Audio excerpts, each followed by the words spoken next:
Eh, tous ceux qui disent que le rap c'était mieux avant, le rap c'est mieux maintenant et aujourd'hui on parle d'Autobahn, de SCH, sorti vendredi, tout de suite. Bon, dans cette vidéo je vais pas retracer toute la carrière de SCH parce que on n'est pas là pour parler de ça aujourd'hui et puis surtout j'espère que vous connaissez la plupart ou même l'ensemble pour certains des projets de SCH et que donc si c'est pas le cas, je vous invite à remédier à ça parce que c'est des grosses dingueries. Ceci étant dit, sachant que du coup pour moi la discographie de SCH est un quasi sans faute, voire même un sans faute, est-ce qu'on peut donc affirmer que son nouveau projet, sa nouvelle mixtape Autobahn est indigne, ou en tout cas pas à la hauteur du niveau qu'il peut proposer autrement. En effet, puisque jusqu'à maintenant il nous a habitués depuis son éclosion en 2015 à des projets de haute envergure et depuis l'annonce de cette nouvelle mixtape censé sans doute poursuivre la lignée de A7 puisque voilà il fait référence à Autobahn qui est une autoroute aussi donc et en plus de ça c'est une mixtape.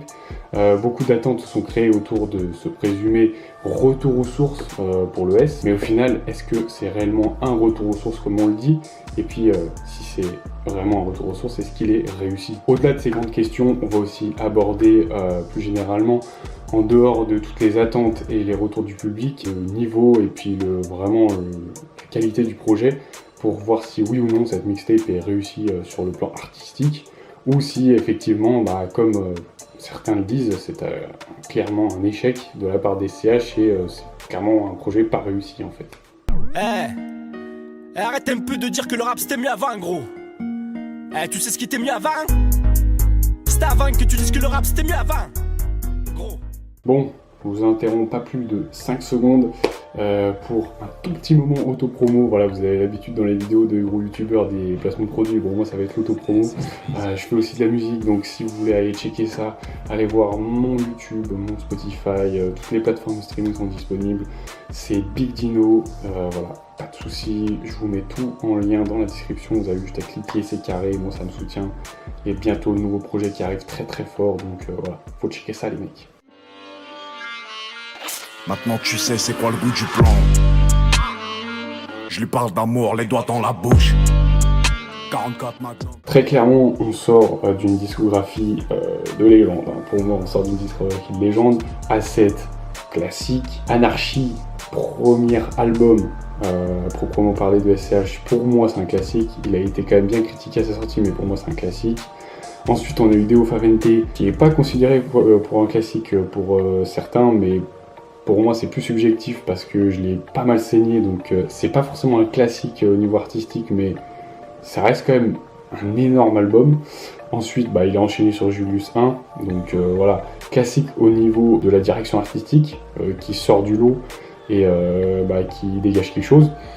Et puis ensuite il a très bien engagé la transition et fait une pause avec du coup l'album Rooftop, qui est pour moi pas un classique, très clairement, mais qui reste un album très très bon, très très efficace dans le bon timing, pour faire une petite pause quand même entre deux Julius, et qui reste très bon en fait au niveau de la qualité. Ensuite on est retourné sur un Julius, donc le tome 2 l'année dernière, avec toute cette vague qu'il y a eu entre temps de bandes organisées, etc. Et du coup on retourne sur Julius, qui pour moi est l'album de SCH que j'ai pour l'instant le moins aimé et le moins écouté en fait. Mais on va en reparler après.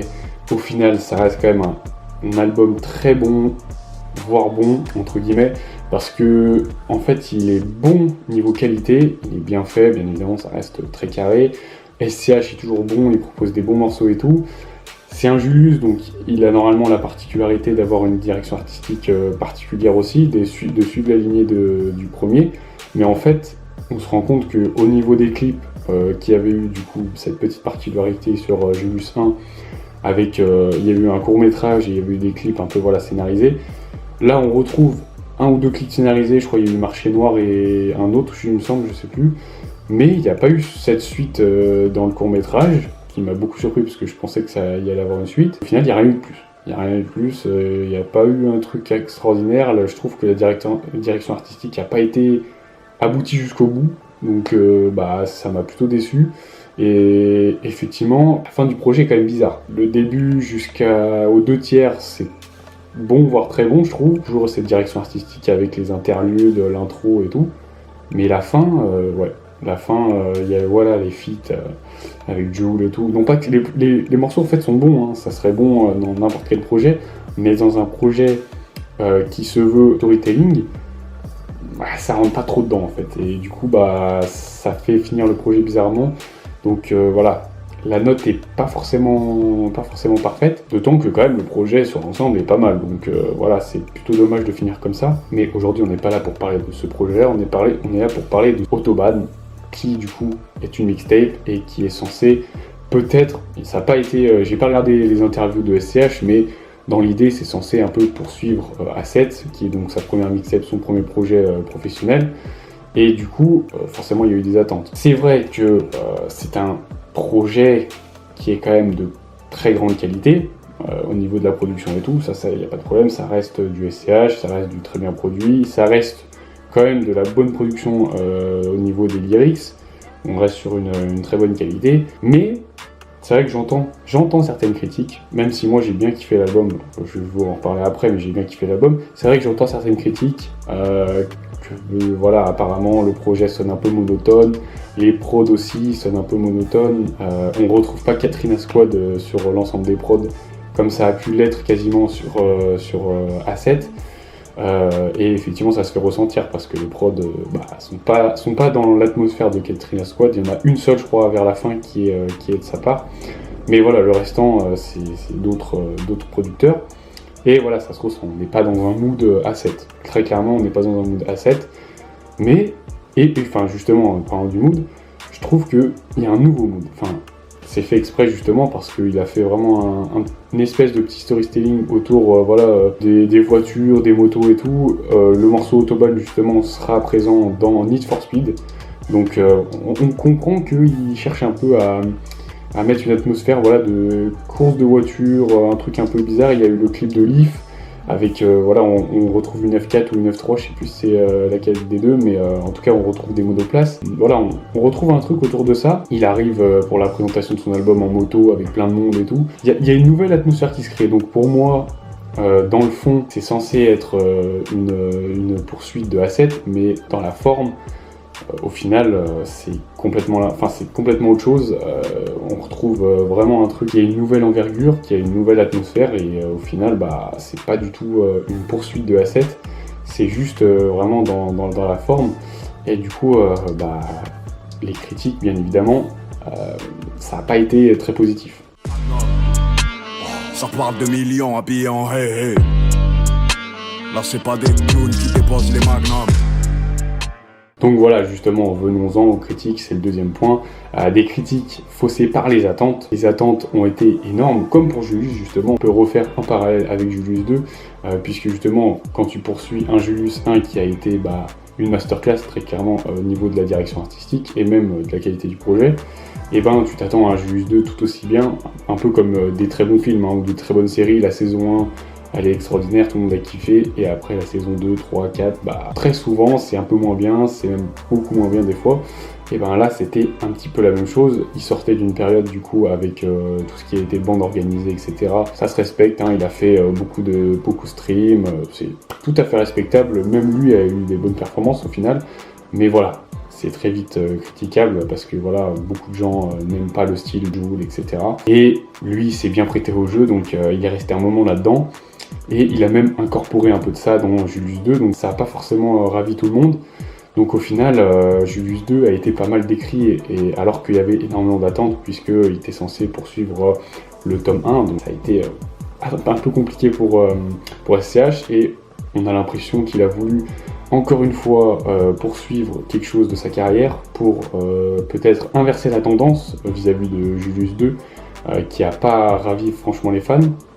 En tout cas une partie, parce qu'il y en a qui ont vraiment kiffé, et au final c'est encore un raté puisqu'il s'est pris une bonne sauce quand même, j'ai vu sur les réseaux, alors que franchement la qualité du projet est très bonne, il y a une nouvelle direction artistique qui est aussi respectable, juste ben voilà, en fait, ça suit pas la lignée de A7. Je suis désolé, ça par contre, si c'était pour mettre en avant la poursuite de A7, là par contre, je suis désolé, c'est pas réussi. C'est vraiment pas du tout le même mood. Effectivement, il y a des prods un peu boom bap, new school, comme on peut retrouver sur Leaf. Les morceaux sont très bons, ça c'est pas la discussion, mais c'est pas du tout dans le mood de A7 et c'est pas une poursuite de ce projet-là.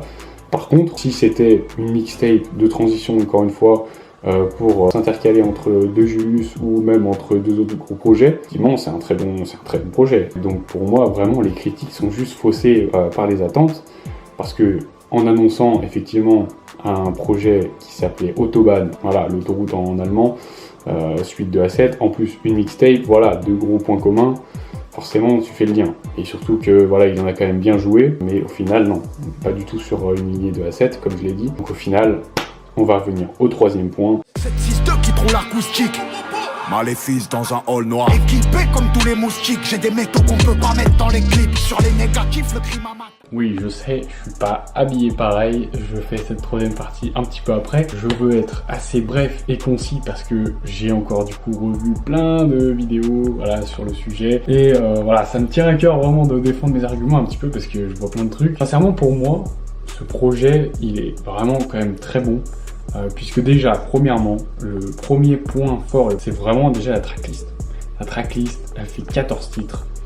Pour moi, c'est clair, net, précis, concis, juste la bonne durée, juste ce qu'il faut. En fait, on n'a pas le temps de s'ennuyer et en même temps, on ne reste pas sur sa faim. Je trouve, selon moi, selon ce que j'aime et voilà, ce que propose SCH. Donc voilà, franchement pour moi la tracklist elle est nickel. J'ai pas eu le temps de m'ennuyer parce que par exemple le dernier album de Dinos, Hiver à Paris, franchement il est incroyable. Ça, il n'y a pas de doute là-dessus. Mais plus de 20 titres, on touche les 1 heure. Au bout d'un moment, voilà, tu commences à t'accrocher. Même si tu kiffes l'artiste et tout, tu commences à t'accrocher au bout d'un moment et la réécoute, t'écoutes pas tous les sons. Là sincèrement, 2-3 sons que j'ai un peu moins kiffé, Offshore, il y avait Blue Bahamas, où voilà, c'est un peu moins mon style, mais franchement sinon tous les sons je peux les écouter. Et franchement ils apportent tous un truc. Pour moi les feats aussi sont très bien faits. Deuxième argument, il y a le feat avec Dinos, franchement Margino qui est vraiment pas mal, je pense qu'il a un potentiel de tube, sincèrement. Après peut-être pas de tube comme les plus gros qu'il a fait, mais en tout cas il a un petit potentiel de tube avec Dinos en plus qui apporte une petite touche en plus. Et puis l'autre feat, transition automatique avec SO La Lune, qui est aussi intéressant parce que SO La Lune c'est un petit artiste qui est quand même en train d'émerger en ce moment et qui a quand même une voix très très particulière. Alors le son c'est un que je préfère le moins, mais il reste quand même très bon. Et SO La Lune effectivement apporte une touche un peu particulière et franchement c'est bien de l'avoir parce que voilà ça change un peu les choses. Et du coup bah voilà il y a 2 seuls feats sur une tracklist à 14 sons, c'est pas mal parce que du coup il n'y en a pas trop. Mais en même temps il y a un petit truc quand même qui apporte quelque chose, une touche dans l'album, surtout que c'est 2 très bons feats qui apportent une patte artistique. Et pour moi quand même l'intro et l'outro c'est respecté, c'est du SCH. Pour moi l'intro est très lourde, Magnum c'est un son incroyable pour moi. Et l'outro, alors du coup c'est pas un banger ni rien, mais c'est un son très mélancolique mais très bien fait, encore une fois comme SCH sait très bien le faire. Et encore une fois, voilà, et puis en plus de ça, le son éponyme. Alors le son éponyme, au début, la toute première écoute, j'ai eu des doutes parce que j'ai commencé à écouter et je me suis dit oh non, un remake de bande organisée, parce que l'instru, voilà, elle fait un peu penser au bail de bande organisée et tout, et au final, franchement, c'est très bien géré parce que ça fait un son un petit peu club banger et tout, mais en même temps, franchement, c'est un très bon son qui est assez efficace. Du coup, bah, franchement, moi je l'ai kiffé. Donc pour le son éponyme, c'est pas mal. Après, j'aurais peut-être quand même kiffé un son bien dark, bien brosson en mode A7 et tout, mais bon. Franchement, on peut pas non plus tout demander, c'est une mixtape. Je sais qu'il y a beaucoup d'attentes, mais voilà. C'est mes principaux arguments pour défendre le fait que, bah, moi, après c'est toujours subjectif, hein, mais moi j'ai grave kiffé. C'est certes un des moins bons de SCH de projet, mais il reste très bon, selon moi. Et les critiques n'ont pas lieu d'être non plus, c'est juste à cause des attentes que les gens se sont fixés. Après c'est normal, hein. Franchement c'est normal, surtout avec tous les indices qu'il a cachés, c'est son 7ème projet, ça fait 7 ans à 7, enfin voilà. Il y a de nombreux trucs et du coup bon bah lui il y a joué aussi, il a joué là-dessus. Il fallait s'y attendre, si le projet était pas incroyable il fallait s'y attendre, mais Franchement, moi, il est pas incroyable, mais franchement, le projet est très très bon et on reste sur un truc très efficace. Et pour moi, la réécoute, elle est très facile. Donc voilà, pour moi, c'est mon avis. J'espère que vous comprendrez, j'espère qu'on pourra en débattre d'ailleurs dans les commentaires. Franchement, j'aimerais bien en débattre avec vous.